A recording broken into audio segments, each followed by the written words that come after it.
Alors, on se retrouve dans cette deuxième vidéo sur le ML350 Gen 11 équipé d'un processeur de 24 cœurs. Cette fois-ci, c'est pour l'intégration du matériel. Alors, on va pas tout intégrer, vous allez vite comprendre pourquoi, mais on va faire l'essentiel de l'intégration. Qu'est-ce qu'on va intégrer? On va ajouter une alimentation, on va mettre les disques externes, les fameux disques de boot qu'on va mettre à l'arrière. Ça va être une grande première pour moi parce que ça sera tout simplement les premiers. Nous allons mettre les barrettes mémoire ici et enfin un ou quelques disques SSD en façade. C'est pour ça que je vous ai dit qu'on n'allait pas tout mettre parce qu'on en a un certain nombre à mettre.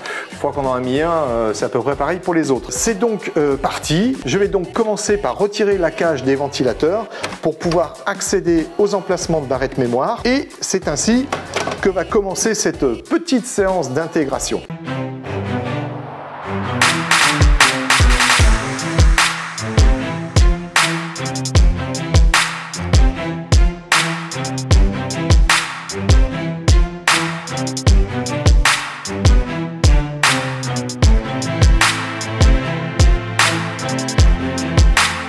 Voilà, alors les barrettes mémoire, il faut savoir que dans un serveur, ça ne s'installe pas du tout au hasard, ça s'installe dans un ordre bien précis et en l'occurrence, figurez-vous qu'on a un petit plan qui désigne tout simplement les banques mémoire qu'on doit d'abord peupler, tout simplement pour que ça se passe bien en termes de gestion, que les channels soient bien complétés dans le bon ordre et puis que le processeur puisse travailler de façon optimum. Allez, je commence cette intégration. Alors, donc tout d'abord, dans l'emplacement 3, c'est-à-dire ici, l'emplacement 7 et 14. L'emplacement 7, l'emplacement 14 et 5 et 16.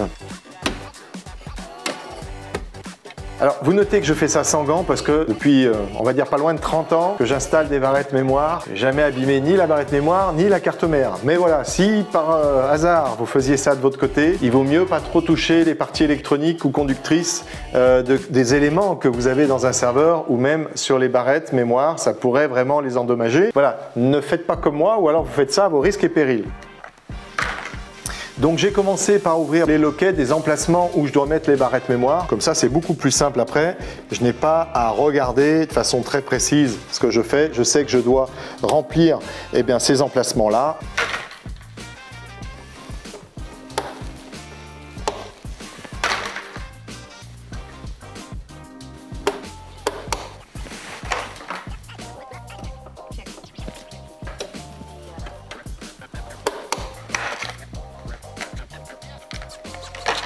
La dernière,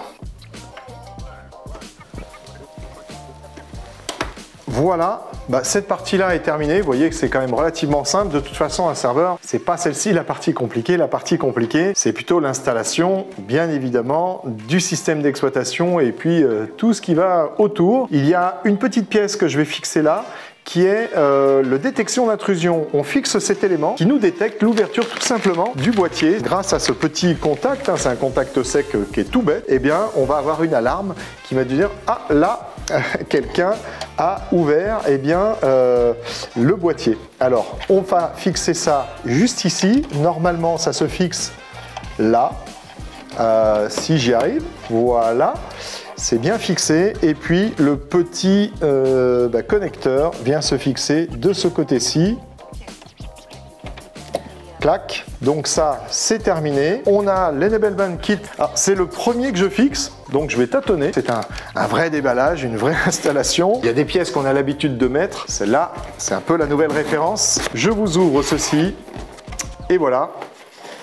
On va voir ensemble l'intégralité des pièces qui sont nécessaires à la fixation de ce disque de boot ou de ces disques de boot. Qu'est-ce qu'on a? Alors, nous avons ici une première pièce, manifestement, petite pièce de plastique, une petite vis à fixer. J'ose espérer qu'ils nous ont mis un manuel quand même, parce qu'il ne va pas de soi aujourd'hui, ça va pas de soi. Et donc, hop, on a un petit support qui va être affixé de ce côté-ci, j'imagine. Les petits câbles qui vont être affixés, ça c'est bien aussi. Et puis donc, pas de notice. Voilà, il faut aller voir la doc sur le site web. Je pense que je peux remettre, quoi qu'il en soit, cette partie-ci. Hop, voilà. On reverrouille. Ensemble, on va faire l'alimentation, ça c'est très rapide. On va faire les disques, c'est également très rapide. Donc dans l'immédiat, on va rebasculer bien tout simplement le serveur. On va procéder à l'intégration des disques et puis de son alimentation supplémentaire. On va commencer par les disques, ou plutôt le disque, parce que encore une fois, je vous l'ai dit, quand on en a fixé un, c'est pareil qu'on en fixe un ou 36, ça se fait de la même façon. Alors nous sommes bien ouverts. Le premier disque, vous voyez, le logement est vide. Alors si on était sur le deuxième disque, bah, c'est très simple, hein. On enlève la petite protection et on fixe le deuxième disque. Je vais d'ailleurs laisser la protection dehors parce que bientôt il y aura jusqu'à, je crois, 6 ou 8 disques à l'intérieur. Donc voilà, déjà le premier qui est emballé de façon très sérieuse. Hop. Il se présente comme ceci, donc petit disque si je puis dire, SSD de 3,8 Tera, donc c'est quand même pas mal. Alors bien évidemment ces disques là on les met en RAID pour assurer le bon fonctionnement, alors en RAID 1 en l'occurrence, c'est-à-dire qu'on en a deux qui sont en miroir. Si un des disques SSD venait à être défaillant, eh bien on basculerait automatiquement sur le deuxième. Voilà. Alors hop, je vous ouvre le petit loquet, normalement il va venir s'insérer comme ceci. Je pousse un peu, hop, je ferme et vous voyez, c'est fait. Donc c'est vraiment pas compliqué d'ajouter ce disque. Ce qu'il faut savoir, c'est que le bezel, on peut le retirer comme ça. D'ailleurs, j'aurais dû vous le retirer tout de suite, comme ça vous auriez mieux vu cet emplacement-là. Et je vais maintenant vous montrer l'emplacement de cette fameuse deuxième alimentation qu'on va venir plugger. Donc je vous ai retourné le serveur, je vais enlever le petit cache qui est juste là et on va insérer tout de suite son alimentation supplémentaire. Donc l'alimentation va venir en redondance de la première, ce qui fait que si jamais on avait un problème d'alimentation, hop, on basculerait automatiquement sur cette seconde. Alors, la lime, la voici, je vous ai montré l'autre dans la première vidéo, c'est exactement la même, donc je vais vous la remontrer, mais c'est exactement la même, hein. C'est une alimentation 1000 watts. Sur cette génération, il me semble qu'on a soit des 800, soit des 1000 watts. Donc, hop, c'est retiré, je vous la plug juste ici, vous voyez, ça va se faire très rapidement.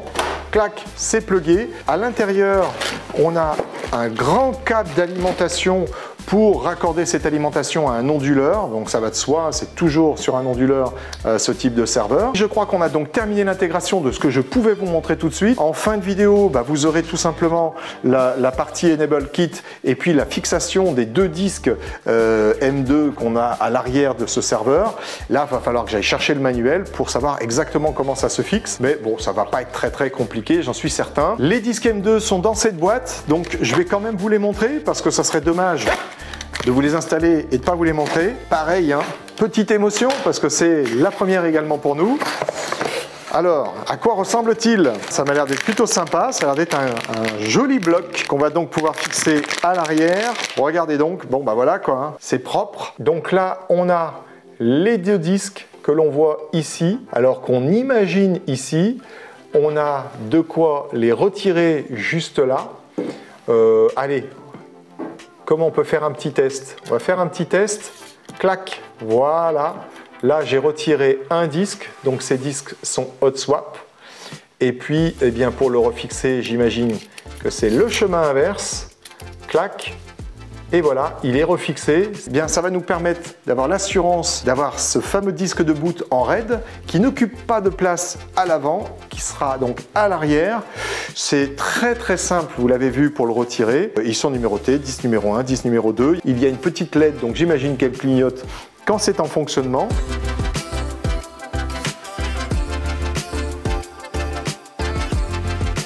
Donc je suis allé chercher tout simplement la notice sur le site d'HPE. Alors c'est plutôt très simple, il y a deux câbles à brancher. Le premier c'est au milieu du serveur et puis le deuxième, le bleu, c'est juste en bas. Alors celui-ci c'est fait, il me reste à brancher celui-là. Voilà, le deuxième c'est fait, je ne sais pas comment vous me voyez là, mais en tout cas vous devez voir l'intérieur du serveur. Il va nous rester à brancher juste ici, eh bien cette partie-ci qui va venir réceptionner la partie disque. Et normalement on devrait bien s'en sortir. Hop. On dégage ceci.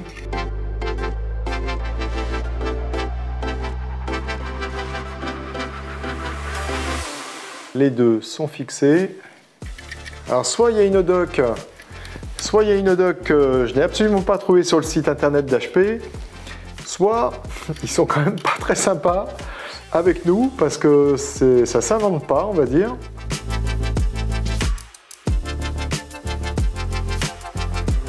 Alors ici, à mon avis, il fallait monter ça avant, juste là, de façon à ce que ça clippe dans la tôle du boîtier une fois que c'est tout monté. Sauf que vu qu'ils ne le disent pas, eh ben on se fait avoir. Bon bah c'est pas grave, hein, c'est comme ça qu'on apprend. Hop, donc je glisse ça sans doute comme ceci. Oui, je visse la petite vis ici et c'est terminé.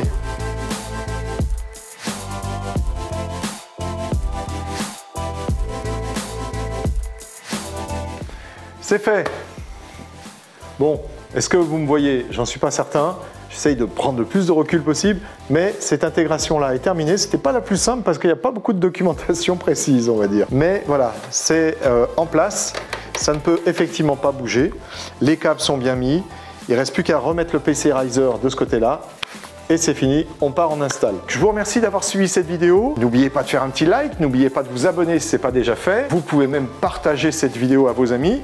Vous pouvez aussi faire un petit commentaire. Si vous avez des besoins de serveur, si vous voulez étudier un besoin, savoir un peu le quantifier, savoir comment y répondre, eh bien vous avez nos coordonnées juste au-dessus de moi. N'hésitez pas à faire appel à nous. On viendra avec grand plaisir à votre rencontre et on étudiera tout simplement la meilleure solution de serveur qui conviendra à vos usages. Allez, je vous dis à bientôt.